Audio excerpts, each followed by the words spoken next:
ठीक है, तो सबसे इम्पोर्टेंट है कहाँ रह रहे हैं, वो आपकी जिंदगी बदल सकती है। अगर यहीं पे आप दिल्ली में किसी जगह पैदा होते, या फिर आप न्यूयॉर्क में कहीं पैदा होते, किसी राजा के घर पैदा होते, किसी, समझ रहे हैं आप, तो आप जहाँ पे रह रहे हैं वहां से आपकी जिंदगी की शुरुआत होगी।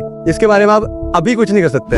अगर आप सब यहीं पे पैदा हुए हैं, आपको यहीं पे जो आपको मिल रहा है, चीजें मिल रही हैं, तो भी रिसोर्सेज आपको यहीं पे मिल रहे हैं, तो आप इसके बारे में कुछ नहीं कर सकते। लेकिन जैसे मैंने बताया कि आप कौन से कॉलेज में जाएंगे, तो आप किसी शहर में जाएंगे, किसी और शहर में जाएंगे, किसी और कॉलेज में जाएंगे, तो वहां पे रहेंगे, तो वहां से आपकी जिंदगी बदल सकती है। तो दैट्स नंबर 1। नंबर 2 क्या है, आप किसके साथ रह रहे हैं। आपने सुना होगा ऐसे कि अगर कोई भी इंसान को आपको जानना है ना कि वो ऐसा क्यों बिहेव कर रहे हैं, तो उसके जो सबसे 5 करीबी लोग हैं, वो मम्मी हो सकती है, पापा, भाई बहन, कोई यूट्यूबर हो सकता है, उसका जो पूरे टाइम कोई गेमर हो सकता है, तो वैसे ही देखना बात करने लग जाएगा। आप लोगों ने बहुत ऐसा किया है, सबने राम राम भाई सारे ने सुना है, वो क्यों सुना है हम वो सबके दिमाग में क्यों आ गया, हमें तो पता ही था, लेकिन अंकित बहन पूरे ने किया हो, तो बार बार ऐसे बोलता रहता था और सब लोग उसको देखते थे, तो आपने वो सीख लिया। तो इंसान जो है ना, वो किसी न किसी को कॉपी करते हैं, और वो सबसे ज्यादा उनको कॉपी करते हैं जो उनके 5 सबसे करीबी लोग हैं। तो अगर कोई बहुत गुस्से में रहता है, तो उसको देखना है कि उसके घर वाले बहुत गुस्से में रहेंगे। अगर कोई चोरी चपाटी करता है, तो किसी ऐसे के आसपास रहता होगा जो उसको चोरी चपाटी सिखाते होंगे, या फिर उसको चोरी, मतलब उसको ये समझा देते होंगे कि नहीं, चोरी चपाटी ठीक है, ये कर सकते हैं। तो आप जिसके साथ रह रहे हैं, वो आपकी जिंदगी बदलने वाले हैं 5 लोग। इसमें एक और बात है कि आज के जमाने में इंटरनेट आ गया, तो जरूरी नहीं है कि आपको 5 लोग असली जिंदगी इसी में चाहिए। हो सकता है कि आप 4 अपने सबसे क्लोज फ्रेंड सबसे को साथ रखें, 1-2 ऐसे लोगों को चुन लें जो आपके भले ही दोस्त ना हो, लेकिन आप उनकी तरह बनना चाहते हो, तो उनकी चीजें आप कॉपी कर सकते हैं। तो आप उनको अपना दोस्त बनाना, जब तक वो एक्चुअली आप पे दोस्त ना बन जाए। कि जो वो 5 लोग हैं, वो जरूरी नहीं है कि पूरी जिंदगी सेम रहे। एक जो बिजनेसमैन होता है, जो टॉप पे होता है, या फिर कोई किंग होता है, उसका बाकी सब उसके नीचे ही होंगे, तो क्या अकेले, शुरू से उसने अकेले किया होगा। अगर किसी सीढ़ी पे अगर ऊपर चढ़ना है, तो जिस लेवल पे आप हैं उधर पे दोस्ती करें। आप लोग अगर PCM करें तो IITs होंगे, या फिर NDA होगा। NDA समझते हैं, नेशनल डिफेंस अकेडमी, वहाँ पे आर्मी ऑफिसर्स होंगे। तो आप यहाँ से अगर आपने मैथ्स और इंग्लिश किया बाय द वे, तो वहाँ पे आप NDA में जा सकते हैं, तो सीधे आप अगले साल ऑफिसर की ट्रेनिंग कर रहे होंगे। या फिर अगर आपने इंजीनियरिंग किया, तो आप IITs में जा सकते हैं, NIT में जा सकते हैं। आपको अगर कुछ और करना है, अगर आपको BCom वगैरह करना है, तो टॉप BCom वगैरह जाएंगे। तो जो सोचो, पूरे देश के जो बेस्ट बच्चे हैं वो उधर पे रहेंगे, तो 50-60% बच्चे लोग आराम से ले रहे होंगे। नहीं, क्योंकि वो लोग उतनी मेहनत करके पहुंचे हैं जितनी आप मेहनत करके पहुंचे हैं। और आप क्या काम कर रहे हैं, जैसे अगर कोई कितना भी अच्छा मजदूरी कर ले, एट मैक्सिमम वो कॉन्ट्रैक्टर बन सकता है, मैक्सिमम वो मिस्त्री बन सकता है, कॉन्ट्रैक्टर उसके ऊपर नहीं पहुंच सकता वो, है ना। तो जिस काम में आप अपना वो डाल रहे हैं, वो आपको पूरी, मतलब वो बहुत ही सोच के करना पड़ेगा कि आप कौन से काम में डाल रहे हैं। अगर किसी को पढ़ना है, बस नाम के लिए पढ़ रहा है, तो भलोनी में भी इंटर कॉलेज है, वहां पे चले जाएंगे लोग।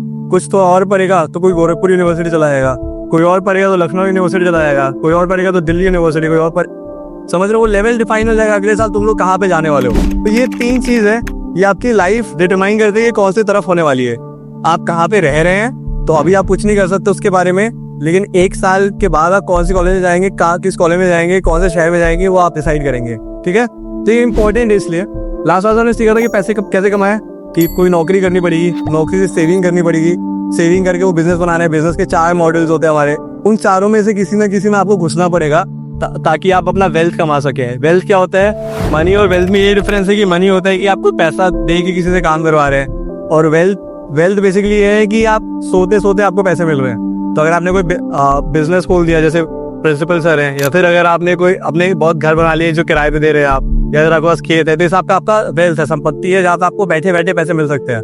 हमारा जो पूरा एम होना चाहिए लाइफ में, यही होना चाहिए कि आप वेल्थ कैसे बनाएं। आप रिटायरमेंट मतलब समझते हैं, रिटायरमेंट मतलब सारा काम धंधा छोड़ देना, ठीक है, चिल करना। चिल कैसे कर सकते हैं, जमीन जायदाद हो, जमीन क्या होती है, वेल्थ होता है ना, गेमिंग, सही बात है। आप रिटायर तभी हो सकते हैं जब आपको कोई ऐसा जरिया मिल जाए जहां से आप, अगर आपने वेल्थ रख ली अपने लाइफ में, तो आप अपने काम से रिटायर हो सकते हैं। आपको कुछ काम करने की जरूरत नहीं, अगर आपके पास वेल्थ है। जैसे अगर आपने गेमिंग बोला, तो हो सकता है ये आपको चिल करना उसको अच्छा लगता होगा, अच्छी बात है। पूरे गेमिंग मॉडल को आपको ऐसा बनाना पड़ेगा कि आप वहां से पैसे कमा सकते हैं। उस लेवल तक पहुंचने के लिए आपको बहुत अच्छा गेमर बनना पड़ेगा, बहुत अच्छे आपके वीडियोस होने पड़ेंगे, और वो जरिया ऐसा हो जाएगा जहाँ से आपको कंटिन्यूसली पैसे मिलते रहेंगे। मतलब जो भी ऐसी चीजें होती है ना, ये होता है winner takes all. Winner takes all समझते हैं आप, एक रेस में 100 लोग हैं, तो जो फर्स्ट होगा, जो विनर होगा, वो सब ले लेगा, जितना पैसा है सब ले लेगा वो। जो सेकंड होगा उसको कुछ नहीं मिलेगा। तो जो ऐसी चीजें होती है ना, जैसे मैंने कल समझाया था वेल्थ और स्टेटस का फर्क, तो जो ऐसी चीजें होती हैं उसमें जो जीतता है वो सब कुछ छीन लेता है। तो वैसे गेमिंग इंडस्ट्री वैसे ही है। क्रिकेट अगर खेल रहे, कोई भी स्पोर्ट्स खेल रहे तो वैसे ही होगा। जो सबसे बढ़िया प्लेयर होगा उसके पास सब कुछ होगा, सारे ऑफर्स उसी के पास होंगे, ब्रांड्स है वो उसी के साथ बात एडवर्टाइजमेंट करना चाहेंगे अपना। लेकिन जो सेकेंड या थर्ड बेस्ट प्लेयर होगा उसको लोग नहीं पूछेंगे। तो ये हो गया विनर टेक्स ऑल का। तो रिटायरमेंट हो गया कि आप चिल कर रहे हैं, तो आपको फिर कोई भी किसी के बोलने पे काम करने की जरूरत नहीं है। रिटायरमेंट मनी ऐसा होता है कि कोई ऐसा इतना अमाउंट कि उसके बाद आपको कोई भी जबरदस्ती का काम करने की जरूरत नहीं है। जैसे मैंने बताया कि मेरी कंसल्टिंग की जॉब है, तो अगर मेरे पास सपोज 10 करोड़ हो गए, उसे 1000 करोड़ बोला ना, 10 करोड़ में बोल रहा हूँ कि अगर मेरे अकाउंट में 10 करोड़ रुपए आ गया तो मैं वो जॉब को छोड़ दूंगा, फिर मैं वो करूंगा जो मुझे पसंद है। समझे आप? तो कोई ऐसा नंबर आप सोचिए जहाँ से आप किसी भी चीज को करना, मतलब आपको लगता है जो मजदूर आते हैं, जो टीचर्स आते हैं पढ़ाने, वो शौक से पढ़ाने आते हैं, वो दिख जाता होगा। वो लोग चाहें तो अभी छोड़े उनको, अगर उनके पास ऑप्शन होता तो वो छोड़ ही चले जाएंगे। जो लेबर्स आते हैं, जो आपके घर काम करने आते हैं, वो खुशी से काम करने नहीं आते। हर चीज का एक नंबर है, ठीक है ना?